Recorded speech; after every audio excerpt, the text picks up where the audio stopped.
Masana abwino ndi nthawi ya nkhani kuchokera kuno ku MBC ndipo muli ndine Mike Mlongoti. Koma poyamba nayi mitu yake. Mtsogoleri wa dziko lino watsegulira zokambirana za nyumba ya malamulo ndi pempho la kufunika kwa umodzi pa chitukuko cha dziko. Boma lati likukhazikitsa ndondomeko zokhwima zoyendetsera chuma ngati njira imodzi yofuna kubwezeretsa chuma cha dziko lino mchimake. Ndipo mu nkhani za masewero, chikho cha masewero ampira wa miyendo cha FDH Bank chifika pa mpondachimera kumathero a sabata ino ndi masewero awiri achinkulirano mizinda ya Lilongwe ndi Blantyre.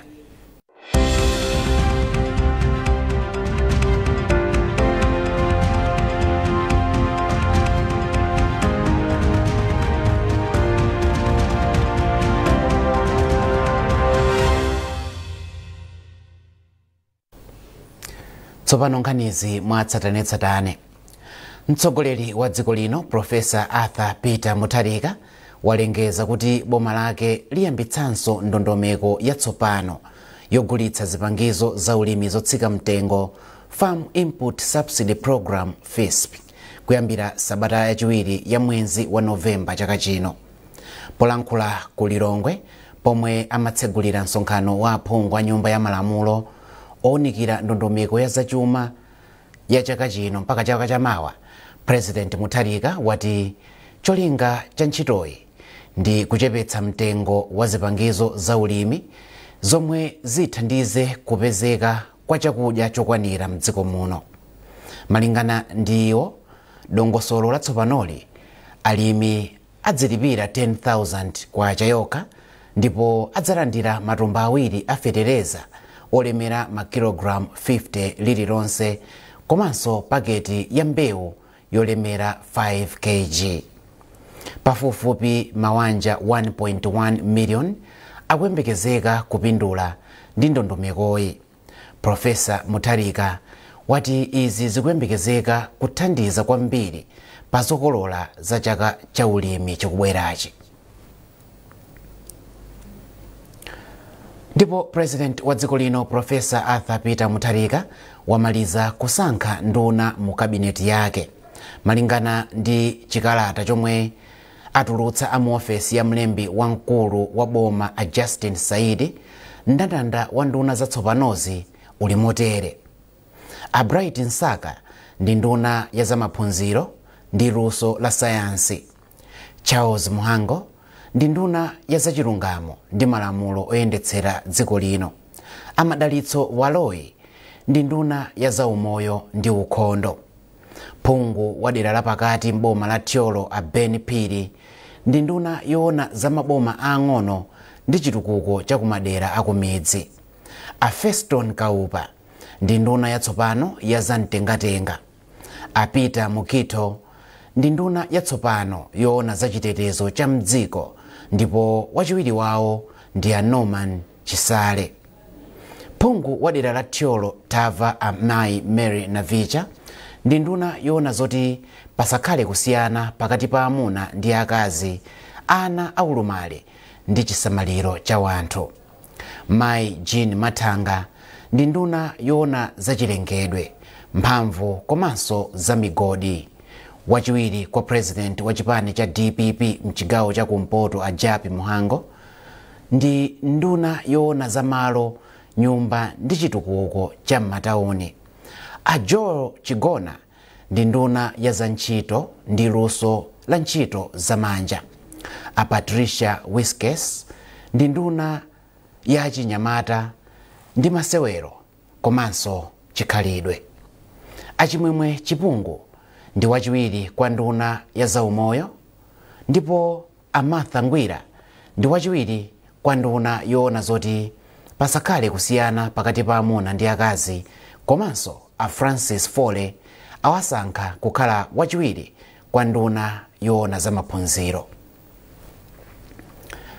Padakali pano bungwe loona za maufulu a olemba nkhani la Media Council of Malawi lapereka uthenga wa mafuno abwino kwa yemwe amusankha ngati woona zofalitsa nkhani ndi luso la makono lotumiza mauthenga a Shadrack na Malomba. Malingana ndi chikalata chomwe chasayinidwa ndi mkulu wa bungweli Moses Kaufa, chati unduna wazofalitsa nkhani ndi ofunikira kwambiri pa chitukuko cha dziko lino, poti umalimbikitsa ulamuliro wabwino ndi kulimbikitsa luso la makono.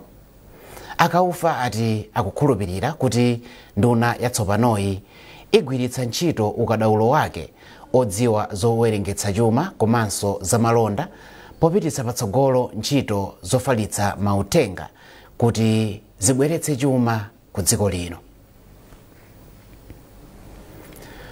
Unduna ona za ubale pakati pa dziko lino ndi maiko ena wati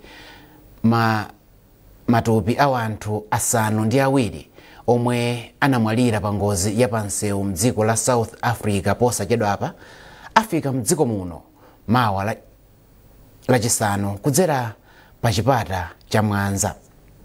Muchikalata chomwe undunawo watulutsa chati thupi la mwana mmodzi lidakali mdziko la South Africa kudikira kuti alipime asanalitumize kuno ku Malawi. Chikalatacho chati anthu ena anayi adakali mchipatala komwe akulandira thandizo la mankhwala. Padakali pano undunawo ukukumbutsa Malawi kuti upitiriza kupereka thandizo loyenera kwa wanthu ndi mawanja omwe akhudzidwa ndi ngozi. Boma lati likukhazikitsa ndondomeko zokhwima zakayendetsedwe ka ntchito zachuma ngati njira imodzi yofuna kubwezeretsa ntchito zakayendetsedwe ka chuma cha dziko lino mchimake. Nduna ya zachuma a Joseph Mwanamveka yanena izi pamene imatsegulira msonkhano wapachaka wa akuluakulu a bungwe loona ntchito zakayendetsedwe ka chuma la Economic Association of Malawi ECAMA omwe uli mkati mboma la Mangochi. Akatswiri a ntchito zachuma azakafukufuku komanso nthumwi za mabungwe ogwira ntchito zosiyanasiyana asonkhana mboma la Mangochi komwe kukuchitikira msonkhano waukulu wapachaka. Uwu ndi msonkhano omwe akuluakuluwa amakambirana zina mwa ndondomeko zomwe zingathandizire kupititsa patsogolo chuma cha dziko lino komanso kuunika momwe ntchito zachuma zikuyendera. Ndipo polankhula pamene amatsegulira zokambiranazi, nduna ya zachuma a Joseph Mwanamveka ati boma layika ndondomeko zokhwima zomwe cholinga chake ndi kufuna kulimbikitsa ntchito zakayendetsedwe ka chuma, kamba kuti kwa zaka zisanu zapitazi chuma cha dziko lino chakhala chisakuyenda bwino chifukwa cha kuperewera kwa upangiri wabwino. Malinga ndi ndunayi, ina mwa milozo ya ntchito yodzutsanso chuma cha dziko la Malawi ndiko kuonetsetsa kuti mdziko muno muli chakudya chokwanira, mafuta agalimoto okwanira, fetereza komanso ndalama zakunja. So mafuta amene watapeza koma ifeyo ngati boma tapeza nditu njira zomwe tingathe kukonzera zimenezi. Ndikukhulupirira mwaonapo manifesto yathu komanso tili ndi economic recovery plan yomwe tayikapo ndondomeko kuti mafuta amene tingathese bwanji. Economic recovery imeneyi tikhali kukambirana ndi mabungwe osiyanasiyana, tikambirana ndi makampani aku private sector, tikhali kukambirana ndi aku university, ma NGOs komanso zathu diplomatic community kuti mafuta amene tiwathese. Koma nkhani ndioti tapeza mavuto ambiri koma ife ndiyo fokonzeka komanso ife akunduna takonzeka kuti mavuto amene watithane nawo. Mawu ake mtsogoleri wa bungwe la ECAMA Betha Bangala Chikadza ati bungwe lawo ndilokonzeka kugwira ntchito ndi boma pofuna kulimbikitsa ntchito zachuma cha dziko lino. Timatha kupereka uphunguwo ndi kutinso kukonza kwake kuyende motere. Koma moina nthawi zambiri pakalowaso ndale mwina zinthu ziyazika kuti sizokomera ndale zimapeza kuti sizikutengedwa kuti zigwiriswe ntchito mmene tinapangira kapena mmene tinalangizira. Koma tili ndi chilimbikitso chimene talandira mkati muja chifukwa a minister nena kuti ali okonzeka ndithu kulandira uphunguwo komanso kuwuzidwa kuti akuyenereka apange bwanji kuti zinthu zisinthe. Msonkhano waukulu wa bungwe la ECAMA wa chaka chino ukuchitikira pamutu oti kukonzanso chuma cha dziko posatengera ziphinjo zosiyanasiyana. Owen Mavula, MBC, Mangochi. Nduna yoona za ubale wa dziko lino ndi maiko ena a George Chaponda yati thandizo lomwe boma la dziko la China limapereka kuno ku Malawi limathandiza kwambiri pa chitukuko cha dziko lino. Achaponda amayankhula izi ku ofesi ya kazembe wa dziko la China ku Lilongwe pamwambo okondwerera kuti patha zaka 76 tsopano dziko la China lili loyima palokha. Charles Ohara ali ndi ripoti. Mawu ake nduna yoona za ubale wa dziko lino ndi mayiko ena a George Chaponda anati dziko la China ndi nsanamira pa nkhani yokhudzana ndi chitukuko mdziko lapansi pokhudzana m'magawo osiyanasiyana kuphatikizaponso ntchito za mamangidwe zomwe zapindulitsanso dziko la Malawi. Ndunayi inafotokozapo mamangidwe monga nyumba ya malamulo mdziko muno komanso misewu yosiyanasiyana kuti ichi ndi chizindikiro chenicheni cha ubale wabwino pakati pa dziko la China ndi Malawi.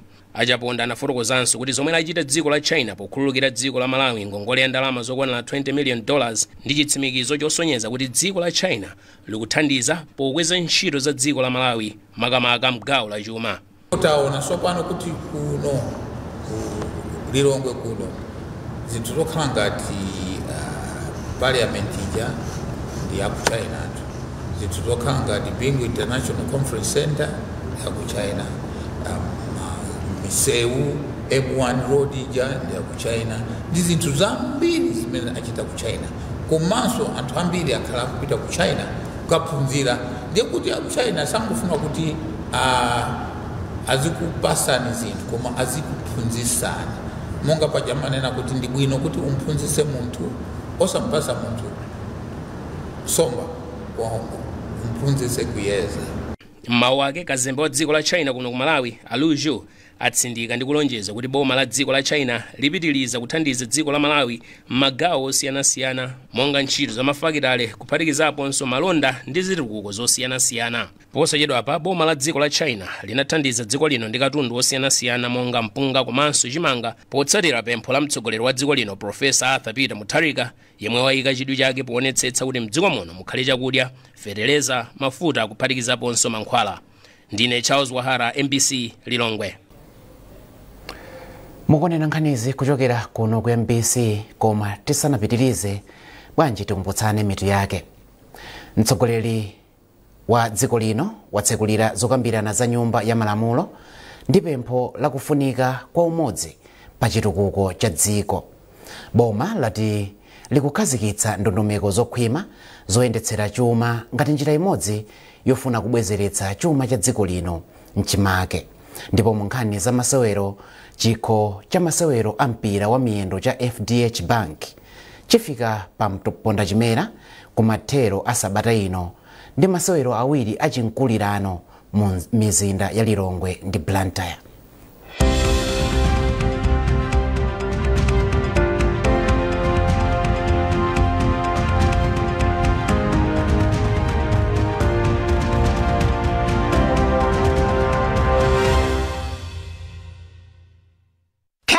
Yapweka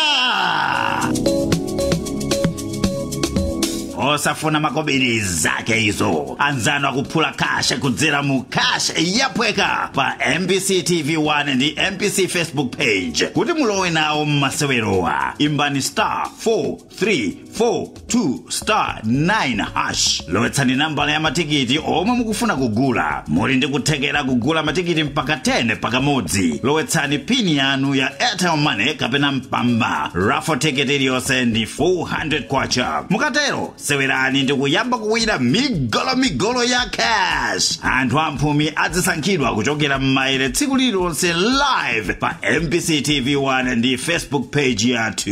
Masewerowa ndovomerezeka ndi bungwe la Malawi Gaming and Lotteries Authority MAGLA. Anthu ochepera zaka 18 sayenera kuchita nawo masewerowa. Ndondomeko ndi malamulo zidzatsatidwa.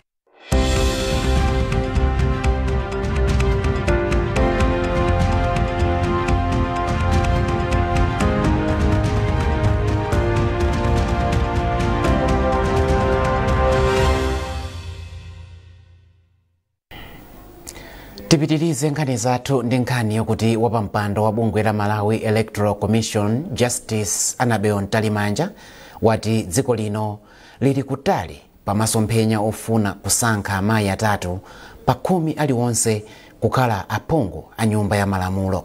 Tili ndi ripoti la Ruth Chinangwa.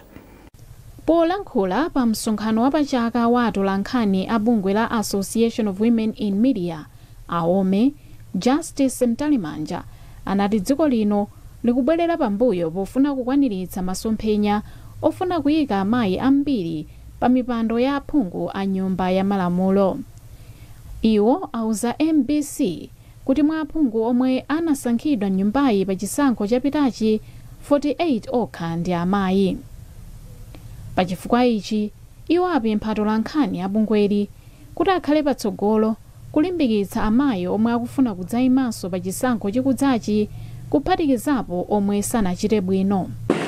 Zonadi lero kuli msonkhano wa atolankhani timati AOME ndiye timafotokoza kuti ndikofunikira kuti atolankhani adzigwira ntchito yawo moyenerera komanso mwachilungamo.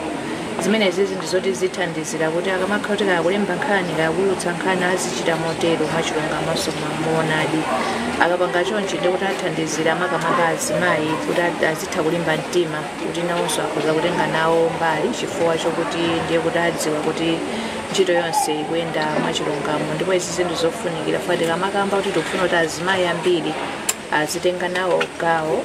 Zikufunika kuti tikhalenso ndi ndondomeko zoyenera zimene zitalimbikitse osati kuwagwetsa ulensi kapena kuwapatsa mantha kuti ayi kumene kusindingapite chifukwa kumachitika zotere. Ndiye kulimbikitsa kwathu ndikuti azimayi amene akugwira ntchito zowulutsa mawu kapena kulemba kumene agwire ntchito yawo mochilimika ndithu chifukwa akapanga choncho ndikuti athandiziranso kuti azimayi ambiri akhale ndi chidwi kuti nawonso akhoza kutenga nawo gawo. Polankhula pamwambowu mmodzi mwa mamembala a komiti yayikulu ya AOME, Mai Jane Gogodas, anati atolankhani omwe ndi amayi akuyenera kuchilimika pa ntchito yawo. Uthenga wanga waukulu ndionena kuti azimayi ife amene tili atolankhani tili ndi udindo waukulu onena kuti tifalitse uthenga makamaka kuti azimayi anzathu azikhalako kuti akuchita nawo ngati decision making koma kukhala kuti akutenga nawo mbali yayikulu, because mayi mene tamvereranso kuti when it comes to kuti anthu amene amavota ndi amayi amene amalembetsa ambiri, koma kuti tivotere amayi m'maofesi sakupezeka, koma ovota ndife amayi ife. Ndi nthawi yake ndinoyo kuti amayi aja panopo tizawuza mauthenga kuti azidziwa kuti wali ndi mphamvu. Famu umodzi mene amanena make chair muli mphamvu, andife azimayi tazambiri timaziyang'anira pasi kuti mayi nzathu akhale, koma ndi nthawi tsopano yonena kuti ife azimayi tidzuke chifukwa mayi akakhala kuti ali pa udindo mayi amang'anira banja, ana, abambo ndi society yonse, community. So tikufunika kuti amayi ndithu tikhale maudindo oti tizikhala ngati kubweretsa unity in our communities komanso kusintha narrative kapena kusintha mene zinthu zimakhalira nthawi zonse.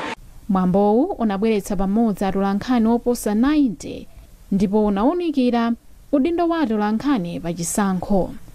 Malo mwa MBC kuno ku Blantyre, ndine Ruth China. Bungwe la Center for Democracy and Economic Development Initiatives CDED lalimbikitsa aphungu komanso boma kukhazikitsa malamulo oteteza ufulu wa ogula malo komanso kukakamiza adindo kuulula chuma chomwe ali nacho mwazina. Mkulu wa bungwe la CDED a Sylvester Namiwa wayankhula izi kwa olemba nkhani mu mzinda wa Lilongwe. Iwo apemphanso boma kuti lichite kafukufuku ku bungwe la NOCMA ndi mmera kutsatira mphekesera za mchitidwe wakatangale ku mabungwewa. Anamiwa akufotokoza. Kuli zambiri zimene tiunike ku nyumba ya malamulo mwachisanzo chiyankhulo kuti kodi kuyankhula chiyankhulo cha Chingerezi zimapindulira yani ku nyumba ya malamulo, komanso tikufunika malamulo onena kuti pazikhala kuchita poyera pa malonda Consumer Protection Act. Nkhani ya sugar mziko muno ilibe chilungamo, nkhani ya nandolo ilibe chilungamo, komanso kuti kodi nkhani za phone ndi internet kodi zikuyenda mwachilungamo, kodi ndifa chani amalawi nthawi timavutika ndi network. Nkhani ya malo, kuli malo ena kunena kuti kulibiretu malo pamene chikhalirecho malo anthu kusinthana boma osaziwa malo ena akungokhala. Ndeti kuyempha nduna ya zamalo kuphatikizapo nduna ya zamalimidwe kunena kuti mosokozedwa ndi komiti zoyenera za kunyumba ya malamulo tiunikenso malo kuti kodi malo ali manja mwandani, komanso pakhale lamulo lapaderadera lonena kuti ngati munthu akugulisa estate igulitsidwe ku boma ligule lipereke kwa anthu ake. nkhani ina ndi ya ndalama ija yakunja zikuoneka kuti pala anthu ena amakhala kalikiliki kubweretsa ndalama yakunja pamene ena ntchito yawo ndi kungoononga ndalama ija. Ndiye nyumba ya malamulo iyike lamulo lapaderadera loteteza ndalama zakunja kapena kuti forex. Ndikhale ndi lamulo lapaderadera loteteza kunena kuti ntchito koyambirira chiganizo choyambirira zipereka kwa Amalawi. Ngati Amalawi sangakwanise kugwira ntchito imeneyo ndiye pazikhala umboni wokwanira kunena kuti tikalembe anthu ntchito ena kuchokera kunja. Ndipo munkhani za masewero, chikho cha masewero a mpira wa miyendo cha FDH Bank chifika pa Mpondachimera kumathero a sabata ino ndi masewero awiri achinkulirano m'mizinda ya Lilongwe ndi Blantyre. Awa ndi masewero a ndime ya masemi-final. Loweruka Silver Strikers ikumana ndi Sivo, pamene la Mulungu kuli masewero pakati pa matimu a Mighty Wanderers ndi FCB Nyasa Big Bullets. Mtolankhani wathu Norbert Jameson tili naye muno mu studio kuti atambasule nkhani yonse. Kuti Norbert, takulandira ku nkhani zathu masana wano.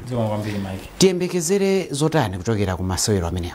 Tiyembekezere mpira wopatsa kaso kwambiri mizinda yonse iwiri makambakale kuti ndi masewero achinkulirano fa matimu a Silver ndi Sivo ndoti ndi matimu akuluakulu mu mzinda wa Lilongwe. Matimu ena koma akuluakulu amene amatengetsana kumalimbana kwambiri ndi Silver ndi Sivo, pamene Bullets ndi Wanderers ndi matimu akuluakulu amene amalimbana kwambiri mu mzinda wa Blantyre. Ukayiona Silver Strikers pakadali pano ikuchokera ku mpikisano wa CAF Champions League komwe inatuluka ndi Young Africans, pamene Sivo nayonso ikuchita bwino kwambiri pano kuyasewera masewero 17 mipikisano yonse osagonja.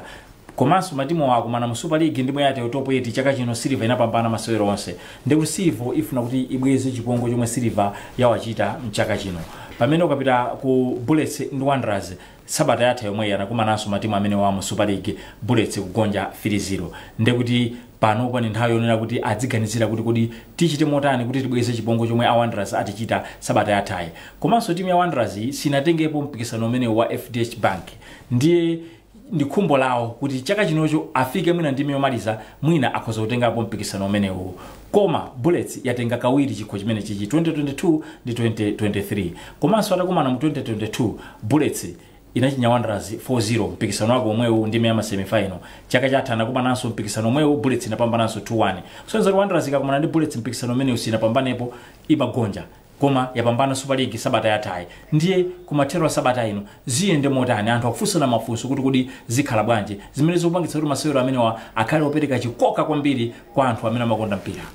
Ndiye mu league ya TNM kulinji kumathero sabata amene kulinso masewera ena asanu amene akuchitika ndithu. Matimu awata atchula awasasewera nawo mu league ya TNM, koma kuli matimu ena amene akutenga nawo gawo. Mawa kuli masewera atatu, ena mwa iwo kuli Ekhaya ndi Mafco, komanso kuli Nzuzu City Hammers ndi Craig Sporting Club, ena kungotchula masewero ochepa chabe. Komanso kuli masewera ena amene achitike la Mulungu, ena mwa iwo kuli timu ya Mighty Tigers yomwe ikumane ndi Mafco. Ndi ku Super League kuli masewera asanu, pamene ku FDH Bank kuli masewero awiri ndime ya masemi-final. Tikamamaliza la Mulungu kuti kwada tizadziwa kuti amene akumane ndime yomaliza kulimbirana chikhochi chaka chino ndi ndani. Tathokoza Norbert chifukwa choti unapeza kanthawi kuti benthulira mu nthawi ya nkhani zathu. Zikomo kwambiri Norbert Jameson, mmodzi mwa atolankhani athu za masewero, kuti tambasulira zambiri zokhudza masewero amene achitike mathero a sabata imeneyi. Ndi nkhani imeneyo tafika pamapeto pa nkhani zathu masana wano, koma tisanasiyane tikumbutsanenso mitu yake.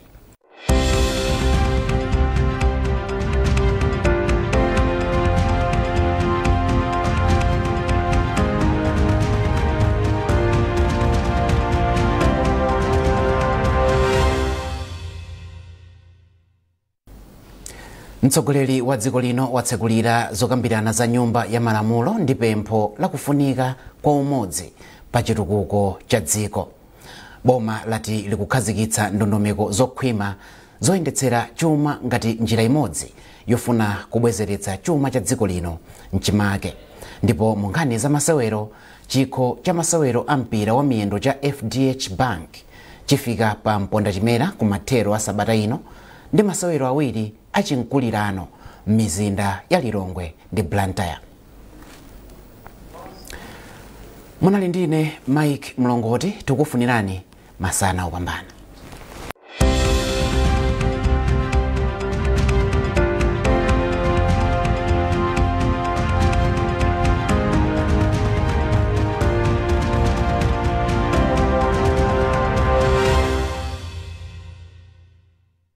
So there's this guy, right? The super fan.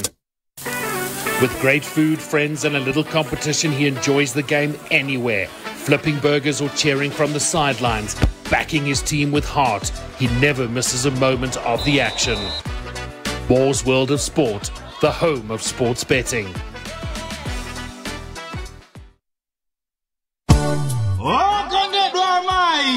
Kunotu nezayambika chipwanzo chazokonza mai machesa chakachinonso takulandirani kuno tamvani zomwe mmodzi mwa masponsa athu wankulu wakukonzerani chaka chino uyu ndi Sanemane. Life is getting brighter. Ifeyo ngati Sanemane udindo wathu waukulu ndikuyendetsa mabizinesi amene ene ache ndi azimayi. Mwini wache wa business ndi mzimayi. Ife tingokhala ngati kuti kubwera kumbuyo kuyika zipangizo zoyeneleza kuti business imene ichasafere panjira komanso ikhale yaphindu kwa mzimayiyo. Kumakonzeka athu amayi kumeneko. Ubale wa pa air tili konko konzekani. Kuti muchite sponsor nkudzakhala nawo kuchimwambo cha pamwambachi imbani foni pa 0886 703 159 0888 891 194 kapena 0881 551 344. Ndi imeneyoyotu kodi chaka chino tili bize zokonda mai macheza 2025 Lilongwe ku BICC pa 15 November.